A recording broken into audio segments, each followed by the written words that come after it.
अयो, चलो repeater batch का क्वेश्चन पेपर है, उसको एक बार देख लेते हैं। सिर्फ और सिर्फ सरफेस एरिया वॉल्यूम के क्वेश्चंस देखते हैं। तो इसमें भी अगर सेक्शन ए की, अच्छा कल वाले दोनों पेपर्स का याद है? सेक्शन ए में कितने थे, सेक्शन बी में कितने थे, स्टैंडर्ड में कितने मार्क्स का था, बेसिक का कितने मार्क्स का था? उसको रट्टा मारने की ज़रूरत नहीं है, पर ध्यान में रखना।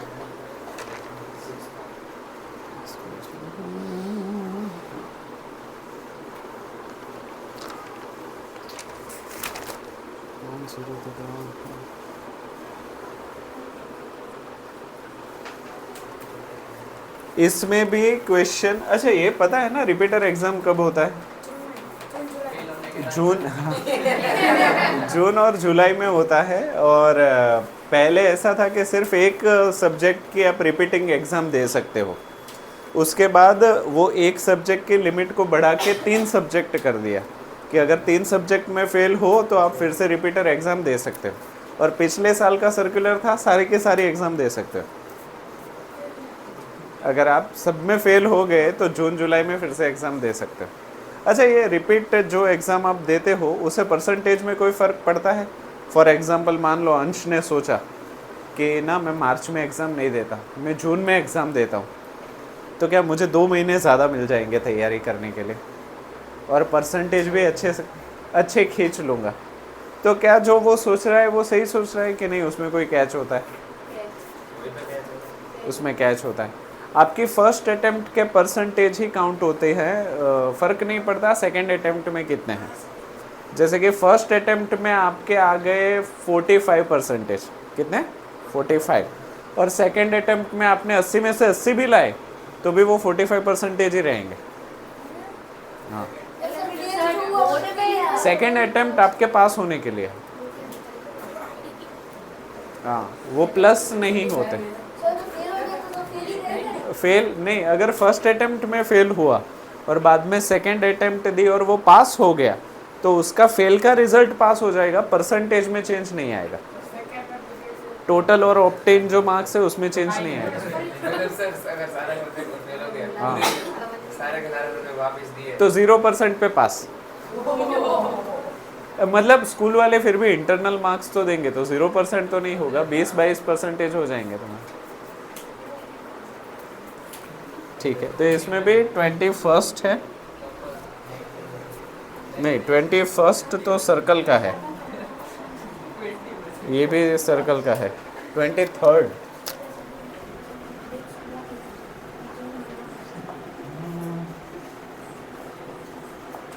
Curved surface area of a sphere with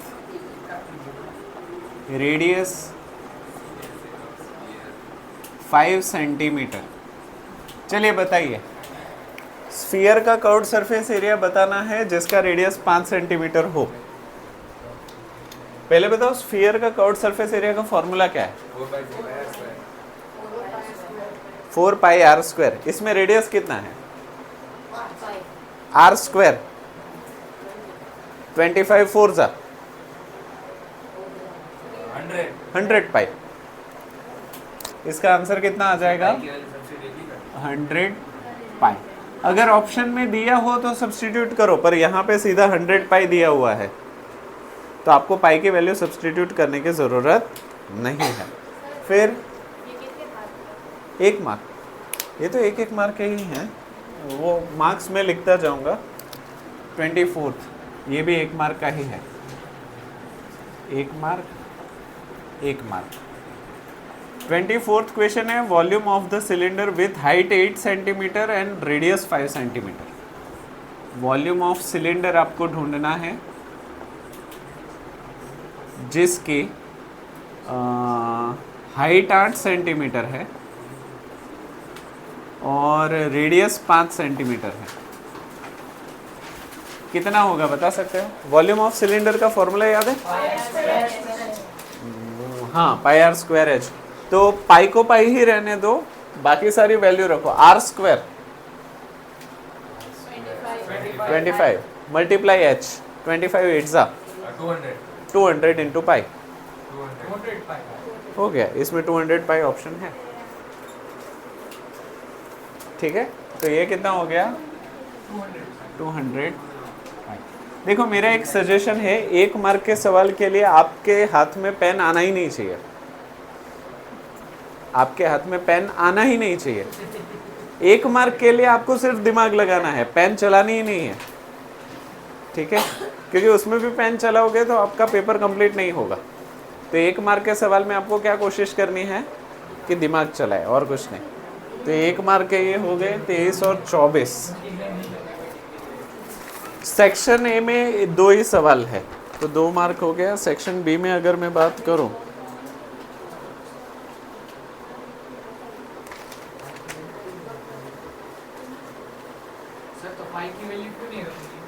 क्योंकि ऑप्शन में सीधे पाई वाला ही आंसर दिया है, ऑप्शंस थे इसलिए। अगर ऑप्शन ना दिए हो then you will get confuse कि पाई की वैल्यू रखनी है या नहीं, पर ऑप्शंस में है तो फिक्र नहीं है। क्वेश्चन नंबर 36 36, ये 2 मार्क का सवाल है। बोल रहे हैं find the volume of a hemisphere. आपको वॉल्यूम ढूंढना है हेमिस्फीयर का।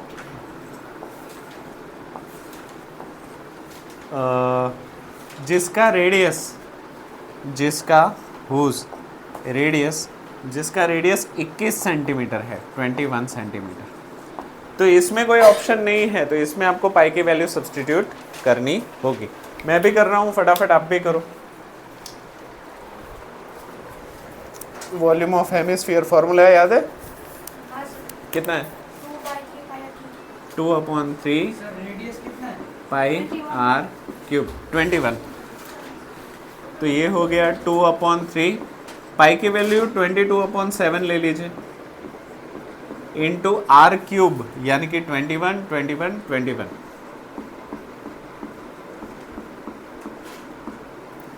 कटकुट करो।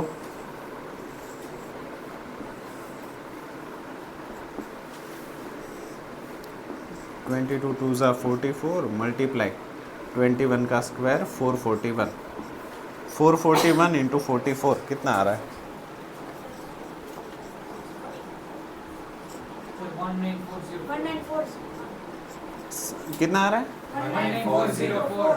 19404। और क्योंकि सब कुछ सेंटीमीटर में है और ये वॉल्यूम है तो ये हो जाएगा सेंटीमीटर का क्यूब। ये 2 मार्क का सवाल है, ठीक है। चलो नेक्स्ट, सेक्शन बी में और कोई नहीं है। सेक्शन सी की बात करूं 3 मार्क वाले सवाल की, तो उसमें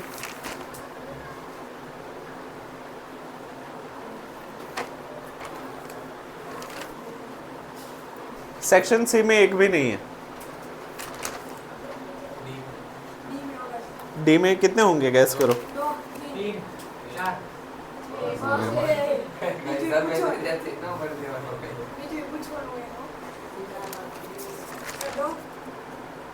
नन। तो इसमें कितने मार्क्स का हुआ? तो ये देखो, रेगुलर एग्जाम में बेसिक में ये 6 मार्क्स का था, फिर रिपीटर एग्जाम में इसमें से 2 और मार्क कम हो गए, तो गैस कर सकते हो कि ये जो 2 मार्क्स बचे वो किस में गए होंगे? इसमें से अगर 2 मार्क कम हुए हैं तो ये 2 मार्क कौन से चैप्टर में गए होंगे? या तो राइट। तो इसीलिए ये एक आखिरी मौका होता है कि रिपीटर एग्जाम में आप पास हो जाओ। तो ये 4 मार्क का वेटेज हुआ जून 2024 में। ठीक है, तो अभी हम इतना लिख लो, उसके बाद आगे बढ़ते हैं। वोट का पेपर होता है। हाँ